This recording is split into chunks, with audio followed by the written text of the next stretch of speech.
Hello అండి, అందరికీ welcome back to my channel. ఈరోజు కార్తీక దీపం ఎపిసోడ్ ఏమైందో రోజు మనం తెలుసుకుందాం. దీప వాళ్ళ మామయ్య తప్పు చేయలేదని జోష్నకు చెప్తే జోష్న పక్కనే ఉన్న వాళ్ళ తాతని చూసి మా తాత కూడా నమ్మడు తప్పు చేయలేదంటే అని చెప్తుంది. తాత నువ్వు నమ్ముతావా చెప్పు అని వాళ్ళ తాతని అడగగానే నేను నమ్మను అని చెప్తాడు. ఇంతలో ఇదంతా విన్న కార్తీక్ తాత నువ్వేనా అలా అంటున్నది అని అడుగుతాడు. నేనేరా, నమ్మడానికి నాకేం ఇబ్బంది లేదు. శ్రీధర్ అల్లుడిని నమ్మి నమ్మకంగా పెట్టుకున్నాడు పిఏగా. ఇప్పుడు అల్లుడే మోసం చేసి సాక్ష్యం చెప్పాడు.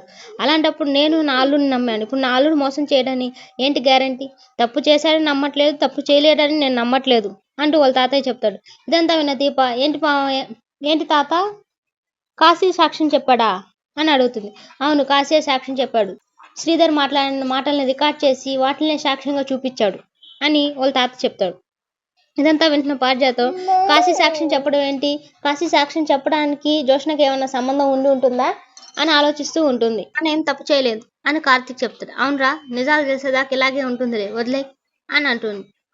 ఇంతలో కాశీ వాళ్ళ ఇంటికి వెళ్ళినప్పుడు వాళ్ళ భార్య వాళ్ళంతా ఎందుకు నువ్వు ఇంటికి వచ్చావు, ఇంట్లోంచి వెళ్ళిపో అని వాళ్ళ అత్తయ్య అంటారు. నేనేం తప్పు చేయలేదు అత్తయ్య, జరిగిందే చెప్పాను. జరిగిందే చెప్పావులే, నువ్వు సాక్ష్యం చెప్పకపోయింటే ఈరోజు మా నాన్నకి బెయిల్ వచ్చిండేది కదా, నీ వల్లే బెయిల్ రాలేదు అని చెప్తారు. నేనేం అబద్ధం చెప్పలేదు, జరిగిందే కదా చెప్పాను. అర్హత లేని వాడు మీ నాన్నకేమో CEO పదవి వచ్చారు, మీ నాన్నేమో నన్ను పిఏగా పెట్టుకున్నారు. మీ నాన్నే అలసుగా చూసింది, నేనేం అలసుగా చూడలేదు మీ నాన్ని.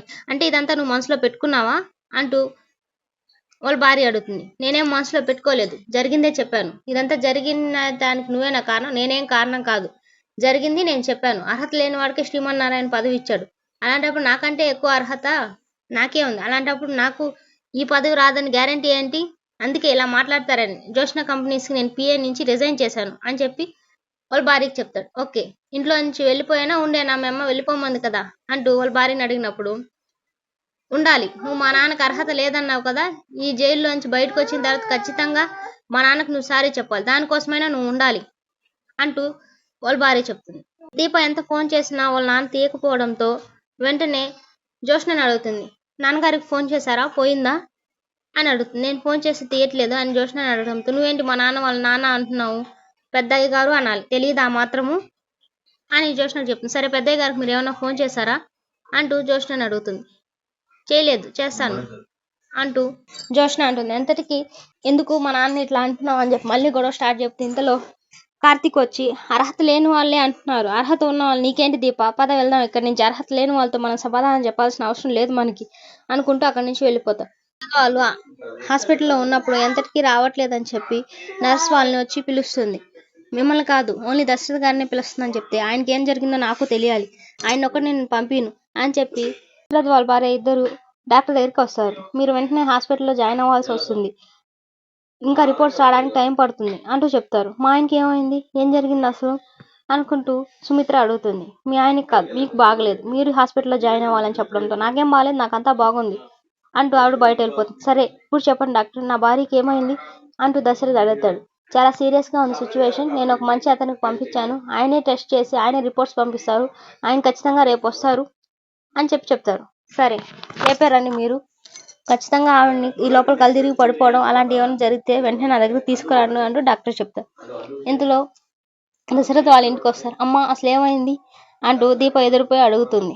అక్కడే ఉన్న పారిజాతం, దీప నువ్వు కూతురు కాదు, జోష్న కూతురు, నువ్వు అయ్యగారు అమ్మగారు అనే పిలవాలి అని చెప్తుంది. ఇదంతా విన్న కార్తీక్, అవును అర్హత లేని వాళ్ళకు మాత్రము అలా పిలిచే అవసరం లేదు, నీకు మాత్రం అలా లేదు, కొన్ని రోజులు అయ్యగారు అమ్మగారు అనే పిలవాలి అంటూ కార్తీక్ కూడా చెప్తారు. ఇంతకీ ఏం చెప్పారు అని చెప్పి దశరథ్ చెప్తాడు. మాకంతా బాగుందంట అంటూ దశరథ్ చెప్తాడు. నాన్న నువ్వు ఫోన్ చేసావు, ఎందుకు ఫోన్ చేసావు అని అడుగుతాడు దశరథ్. ఏముందిరా, ఇలా గొడవ జరిగింది, మీ బావని ఇలా అరెస్ట్ చేశారు ఫుడ్ కంపెనీ వాళ్ళు, మన పైన పెనాల్టీ కూడా వేశారు అని చెప్తారు.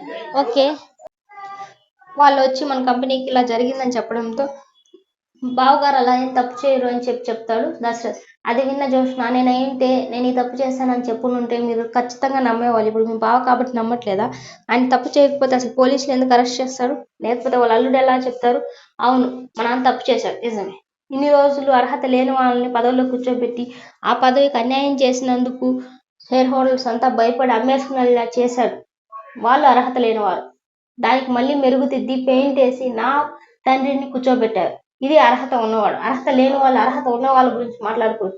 ఎవరో ఏదో చేశారు, మా నాన్న వంట వండలేదు, మా నాన్నేమి వడ్డించలేదు, దీనికి ఎవరో కార్యకర్తలు ఉన్నారు, వాళ్ళని నేను బయట పెట్టి అప్పుడు మాట్లాడతాను ఈ విషయాన్ని. ఏం తాత నేనేమో తప్పు మాట్లాడాను శ్రీమన్నారాయణ, నువ్వు నిజమే మాట్లాడావురా